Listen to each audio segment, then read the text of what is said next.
चंद्रयान-3 व चांद पर उतरने को तैयार है, लेकिन उससे पहले ही इसरो ने कर दिया है एक बड़ा ऐलान।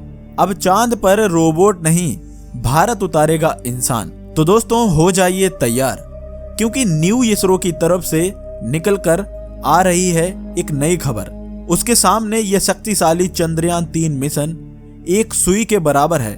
जी हाँ दोस्तों, इस मिशन को अब तक सीक्रेट रखा गया था, क्योंकि हमारा दुश्मन देश चीन इसको नष्ट करने की साजिश रच सकता है, जैसा कि अभी चंद्रयान-3 को गिराने के लिए कर रहा है। चाइना अपने ट्रैकिंग शिप को हिंद महासागर में उतारकर हमारे चंद्रयान पर नजर रख रहा है और इस मिशन को फेल करने की भरपूर कोशिश में जुट गया है। लेकिन इस दौरान इसरो ने कुछ ऐसा ऐलान कर दिया है जो कि चीन के होश उड़ा देगा, क्योंकि चंद्रयान की सफल लैंडिंग और सारी रिसर्च के बाद इसरो अब चांद पर इंसानों को उतारने जा रहा है और इस बड़े मिशन का पहला कदम चंद्रयान-3 था। ऐसे में अगर कुछ महीनों बाद आपको चांद पर कोई भारतीय एस्ट्रोनॉट तिरंगा लहराता नजर आए तो ये हैरानी की बात नहीं होगी। लेकिन आखिर इसरो इसके लिए क्या कर रहा है और कैसे इस नए मिशन ने बड़े बड़े देशों की रातों की नींद छीन ली है, आइए जानते हैं। दोस्तों, हमारा चंद्रयान-3 एक भी मिस्टेक किए बिना बिल्कुल सही दिशा में आगे बढ़ रहा है और खुशी की खबर यह है कि वह 5वां ऑर्बिट क्रॉस कर चुका है, जिसके बाद कुछ ही समय में वह चंद्रमा की ओर बढ़ जाएगा। अब धीरे धीरे ये अपने मिशन के बेहद करीब पहुंच चुका है, जिसे देखते हुए इसरो की स्पेशल टीम हाई अलर्ट पर है और इस दौरान चीन इस मिशन के लिए सबसे बड़ा खतरा बनकर आ चुका है और अपने शिकारी जहाजों को चंद्रयान-3 को ट्रैक करने में इसने लगा दिया है। असल में दोस्तों, इसरो के एक के बाद एक लॉन्च होने वाले मिशन से चाइना पूरी तरह से डर चुका है, क्योंकि हाल में ही इसरो ने रिवील किया है कि वह चंद्रयान-3 के बाद अगले महीने ही सोलर मिशन आदित्य 11 को लॉन्च करने वाला है। इसके साथ ही ये गगनयान और समुद्रयान को लॉन्च करने का भी ऐलान कर चुका है। वहीं शुक्रयान मिशन पर भी काम अभी तक जारी है। ये सब देखकर चाइना पूरी तरह से बौखला चुका है और हमारे स्पेस मिशन को फेल करने की हर मुमकिन कोशिश कर रहा है। लेकिन चाइना की इस बौखलाहट के बीच इसरो ने अब अपने एस्ट्रोनॉट को चांद पर ले जाने का ऐलान कर दिया है। इस अनाउंसमेंट को सुनने के बाद आपके मन में ख्याल आ रहा होगा कि चंद्रयान-3 को जिस तरह से चांद पर भेजा गया, क्या उसी तरह से इंसानों को भी भेजा जाएगा? और चंद्रयान-3 को इसरो की टीम धरती से कंट्रोल कर रही है, तो क्या एस्ट्रोनॉट के स्पेसक्राफ्ट को भी धरती से कंट्रोल कर सकेंगे? इसके अलावा आपने देखा होगा कि चंद्रयान-3 को ले जाने वाले रॉकेट अंतरिक्ष में जाते ही यान से अलग हो जाते हैं। ऐसे में अगर एस्ट्रोनॉट के यान से भी ये अलग हो जाएगा तो वह धरती पर वापस कैसे आएंगे? आखिर इसरो ने वो कौन सा महाशक्तिशाली यान बना लिया है जो स्पेसएक्स को टक्कर दे रहा है? ये ऐसे सवाल हैं जिसका जवाब हर कोई जानना चाहता है। तो आपको बता दें कि जो रॉकेट चंद्रयान-3 को लेकर गया हुआ था, उससे अलग होने के बाद अंतरिक्ष में ही जलकर वह राख हो जाएगा और उसका कुछ हिस्सा बच भी गया तो हमारे साइंटिस्ट उसे ट्रैक करके समुद्र में गिरा देंगे।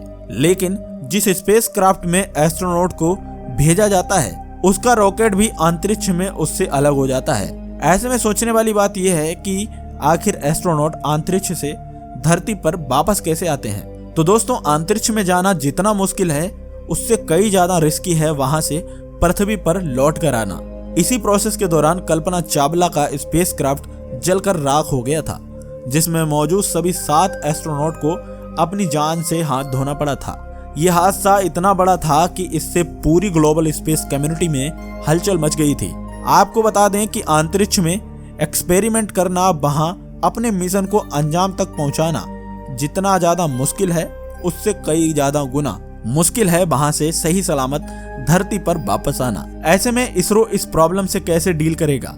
तो दोस्तों, आपने देखा होगा कि चंद्रयान-3 को इसरो ने LVM-3 रॉकेट में फिट करके लॉन्च किया था, लेकिन एस्ट्रोनॉट को भेजने के लिए ये खास किस्म के स्पेसक्राफ्ट का इस्तेमाल करेगा, जिसे रॉकेट पर फिट किया जाएगा। ये स्पेसक्राफ्ट काफी हद तक एक हवाई जहाज की तरह होगा, जिसमें एस्ट्रोनॉट के लिए हर तरह की फैसिलिटी अवेलेबल कराई जाएगी, जिसमें उनके लिए रिसर्च इक्विपमेंट, भोजन, टॉयलेट, सोने बैठने की सुविधा से लेकर हर वो चीज होगी जिनकी उन्हें आवश्यकता पड़ सकती है। इस स्पेसक्राफ्ट के आगे के हिस्से में यान का पूरा कंट्रोलिंग सिस्टम भी मौजूद होगा, जिसकी मदद से एस्ट्रोनॉट इसे कंट्रोल कर सकेंगे। लेकिन जब तक रॉकेट से ये अटैच रहेगा तब तक इसका संचालन धरती पर मौजूद इसरो की टीम करेगी, और जब स्पेसक्राफ्ट रॉकेट से अलग हो जाएगा तो संचालन का सारा कार्यभार एस्ट्रोनॉट के कंधों पर आ जाएगा।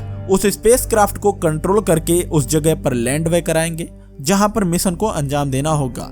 सारे रिसर्च ऑपरेशंस और डेटा को कलेक्ट करने का काम कंप्लीट करने के बाद शुरू होगा असल एडवेंचर, यानी कि पृथ्वी पर एस्ट्रोनॉट की वापसी। आपको बता दें कि स्पेसक्राफ्ट को पृथ्वी के वायुमंडल में एंटर कराना एक बहुत ही रिस्की काम होता है।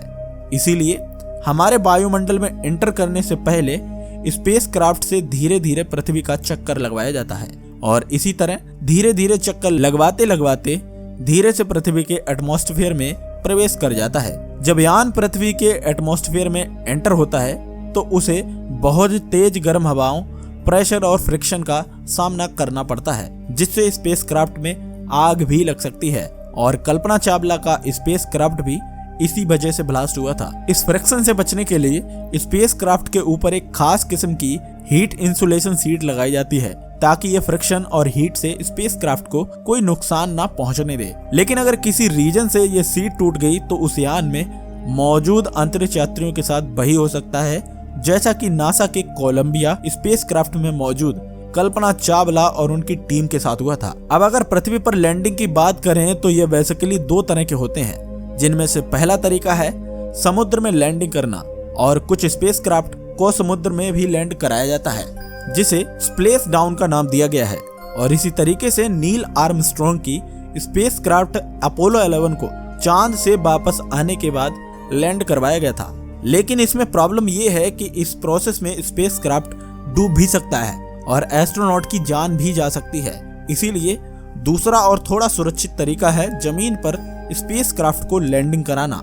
इसके लिए एयरपोर्ट पर रनवे का इस्तेमाल किया जाता है और स्पेसक्राफ्ट वैसे ही लैंड करता है जैसा कि आप एरोप्लेन को लैंड करते हुए देखते हैं। बस फर्क सिर्फ इतना है कि स्पेसक्राफ्ट की स्पीड बहुत ज्यादा होती है, ऐसे में रनवे को पार करते हुए आगे ना बढ़ जाए, इसके लिए स्पेसक्राफ्ट के बीच एक बड़ा सा पैराशूट ओपन किया जाता है। यह सिर्फ नीचे की ओर खिंचता है और इस तरह से स्पेसक्राफ्ट की स्पीड कंट्रोल हो जाती है।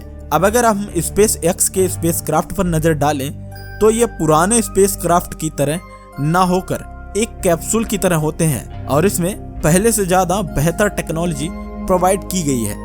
इसीलिए इसरो भी अपने गगनयान को इसी कैप्सूल की तरह डिजाइन कर रहा है जो 3 लोगों को लेकर जा सकता है। गगनयान को एडवांस्ड डॉकिंग सिस्टम से लैस किया जाएगा और ये 3.7 टन का एक कैप्सूल एस्ट्रोनॉट्स के 7 दिनों के लिए 400 किलोमीटर की ऊंचाई पर पृथ्वी की परिक्रमा करेंगे। इसके अलावा इस समय इसरो चंद्रमा के नेक्स्ट मिशन के लिए अमेरिका और जापान के साथ मिलकर काम कर रहा है।